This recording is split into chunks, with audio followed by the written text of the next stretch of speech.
Hey folks, everything new under the sun. So war needs to break out before the Antichrist appears. Why do I say that? Well, the Antichrist brings in a world government. It brings in total control of the Earth's population economically, primarily. And it controls the population, by what is known in the Bible, described in the Bible as the mark of the beast, where no man can buy or sell save he that has the mark. Now, they don't need to put you in jail or send you to re-education camps to make you do what they want.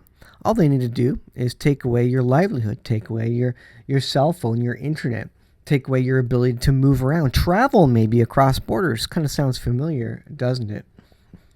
That's all they need to do. And they can do that very easily. How?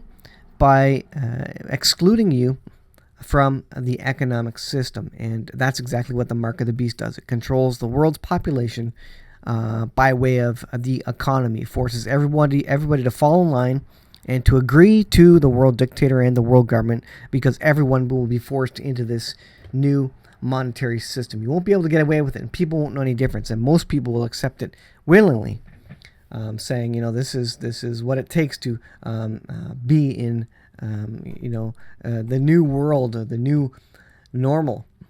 And so we have on this image this idea of this 7-year period spoken of by Daniel, which is the tribulation and the great tribulation. The Bible describes it, different parts of it in those different terms. The tribulation, and then at the end, the last 3.5 years, is the great tribulation.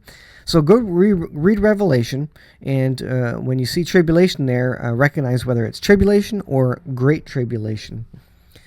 And before all that, again, we're going to have wars and rumors of wars. That's spoken of in Matthew chapter 24. And those wars and rumors of wars are needed to push the world into that place where they will accept the world government.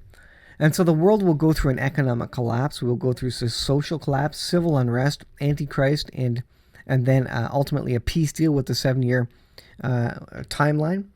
And Amir Sarfati, in his one of his most recent videos, basically went through the exact same list, saying there will be social collapse, civil unrest, wars, rumors of wars, and all these things, riots happening in the last days. And indeed, they're already happening as we speak. Civil unrest around the world is increasing as citizens get more and more frustrated with rising inflation, their governments pushing climate change goals on them, in terms of, in the Netherlands, the farmers getting upset about fertilizer, that sort of thing. And of course, the convoy in Canada, which is not done yet. Still lots of things happening related to that. Citizens around the world are getting fed up. And how is the government going to get them back in line? Well, economically.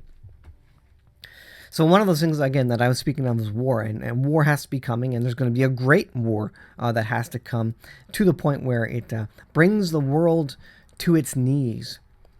And so some of you maybe thought that we weren't anywhere near war with Russia. We're not really in World War III, are we?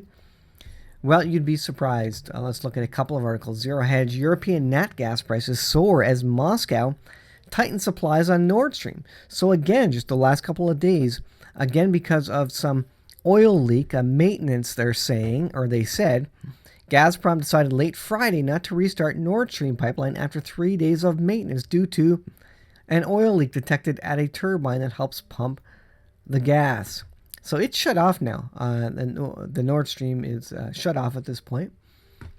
The EU makes its peace with economic war, and the global neoliberal system is collapsing around us. They want to do price caps in the European Union, but I don't know how they're going to do that. They're not going to get Russia to agree to that. For those not paying attention to peace or war, U.S. payrolls coming in largely in line with consensus didn't move markets Friday. Weak factory orders that followed did, but the markets have seized on the shoelace futures for any excuse to tell themselves that the Fed is going to fight off rate hikes when it isn't. So to rate hikes to deal with the inflation. Then the G7 announced the imposition of an as yet unspecified December price cap on Russia's oil exports. And of course, Russia could care less about a price cap. They're not going to agree to any of this. So it's silly to think that Europe could even do this. Russia turned off Nord Stream gas flows, and the markets tumbled. Stocks and bonds went down, and Brent crude went up before easing off highs. The G7 proposal is that they can bring down the cost of energy by using its monopoly on oil tankers and insurance to force Moscow to sell its oil at a lower price. What did Russia do?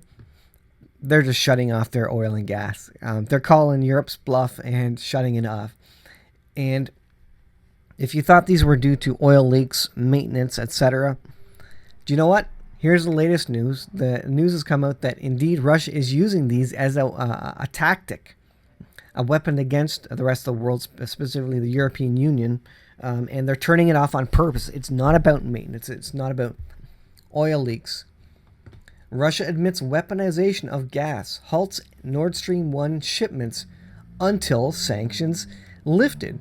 Now, the question is, who is going to blink first as EU prepares response to energy crisis 2 days after Russia indefinitely halted nat gas supplies via Nord Stream 1 pipeline for the amusing reason that there was an oil leak. That was the story we read, which is a couple days old.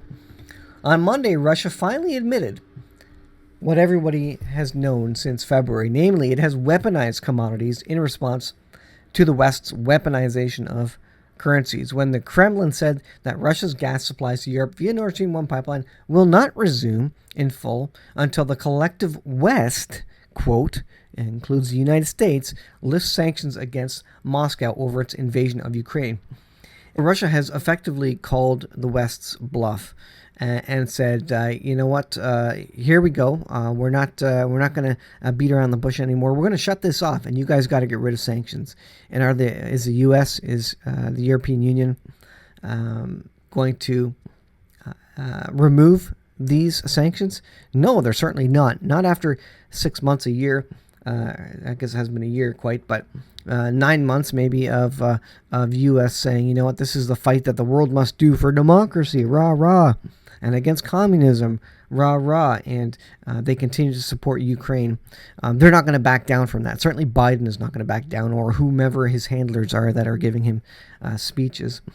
And so basically, we are in the middle of World War III. It is an energy and economic war. It will go in the history books as such, and it will devolve probably into some sort of conventional war, whether just Europe locally or otherwise, or maybe Europe will simply collapse. What's happening is that the industrial sectors of Germany specifically, the news came out about that, and then about Europe in general, who rely on all the natural gas to heat things, to run their plants, to do various things.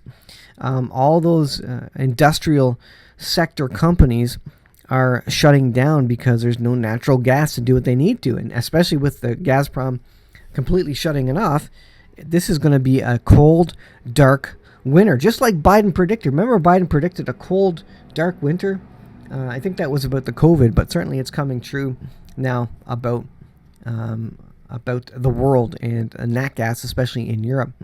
What is this going to do to energy prices all around the world? It's going to increase them, even though we're not anywhere near Europe. I believe the U.S. is sending a lot of extra natural gas over to Europe. That supply and demand means that there will be less supply for us, which means the demand is the same, so the price is going to go up.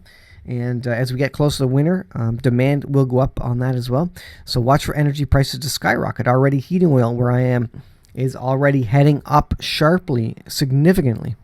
And propane as well, natural gas increasing sharply. Electricity, you wait. The shoe has not dropped on electricity in the West, at least in Canada yet. It has not spiked, but I think it will spike once energy companies realize, oops, we better catch up to the oil and gas sector and raise our prices because everybody is switching over to us. Our grids won't be able to handle it, i.e. California, where they told people not to charge their electric vehicles because their grid could not handle it, incredibly. After, a couple days after banning the sale of gasoline cars by 2025, they will limit your travel. And this is what they want to do. They don't care that you're getting into electric vehicles. What they want to do is limit where you go, limit your travel. That's ultimately the best way in their eyes to save the climate and to save the world. And the best green energy is to not use energy at all. So if they just lock you in your house, prevent you from traveling anywhere, that's going to be the best way to do it. And they don't care. But they want to get you over to electric cars so that they can trace and track you everywhere you go, of course, via cellular, etc. And also be able to electronically shut off your vehicle if you are driving too far or too fast, too long, whatever it may be, and then affecting the climate otherwise in your location that way. So it's all about control. Everything is about control in the last days. They're going to control you through every single thing you buy, and it's via the internet, via electronics, via computer chips that they can do these things and remotely shut you off if you're doing something they don't want you to do. So we are in World War III. Putin admits that we indeed are in World War III, and it's a fascinating thing. So if you didn't believe it, there you go. Confirmation. Nordstream 1 shut down. Let's see who blinks now.